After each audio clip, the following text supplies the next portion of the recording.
had an unpleasant dream. I dreamt that I was in a mental institution, and I'm lying on my bunk after lights out, and the patient in the bed beside me is Jack Nicholson. That's not the bad part.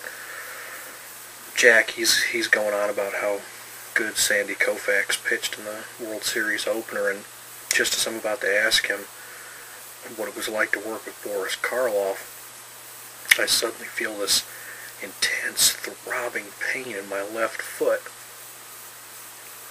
Now, even though the lights were off, the room was still fairly illuminated by beams of light piercing through the shades from the full moon high in the sky, so I got a good look at what was causing me all of this pain.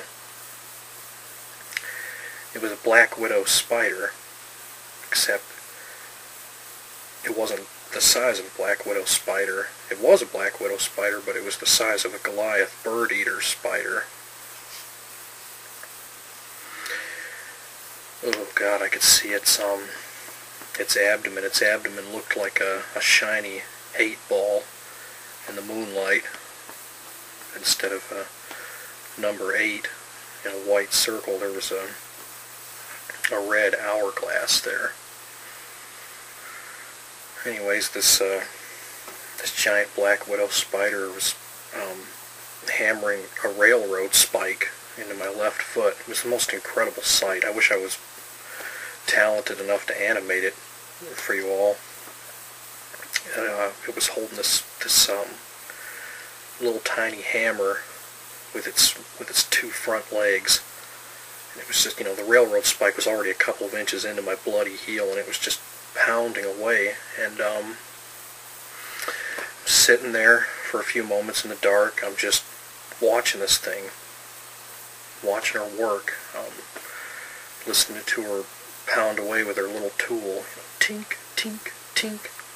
And finally, when I've fully absorbed the immensity and the horror of what's happening, I say to her, "Hey, harder, you little bitch, I can hardly even feel that."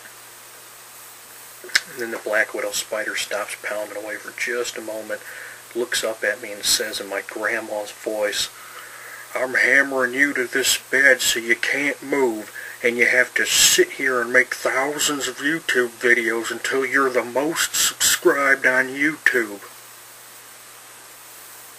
Most subscribed on YouTube? Look, even if I upload enough videos about such a diverse variety of topics that every single YouTube user in the world discovers at least one of them, that doesn't mean they're all going to subscribe. Most people feel victimized when they run into my content. Besides, I don't want to be that famous. I want to be able to leave my own Unabomber shack without being recognized and ridiculed. "Oh, there's no reason to leave the house anymore. Arthur C. Clarke was right. People have reached the peak of shittiness because of technology. You see that 7-Eleven clerk they hired? He's got the personality of an Ultimate Fighter contestant after he's been head-kicked 17 times. Now you shut up and work. I'll bring you food and water." So I say to the little grandma spider, "Okay, what's on the menu?" "Look to your left and you'll see breakfast." So I look down to my left. At this point, Jack Nicholson's gone to sleep. I look down to my left, and there's a hot dog bun. And in the hot dog bun is a steaming human turd with sauerkraut on top of it. This little grandma spider had fished my turd out of the toilet bowl I never flush, put it in this hot dog bun, piled some sauerkraut, enough sauerkraut on top, in the hopes that I wouldn't recognize that it was just a human turd that I'd be biting into, but I did. I recognized that it was a human turd, but I was pretty hungry, and I took a bite out of it, and it was enough to make me throw up. Not in my dream. In reality, I sat up at my desk at work and just heaved all over the keyboard, and they sent me home early enough so that I could catch the Showcase Showdown on The Price is Right.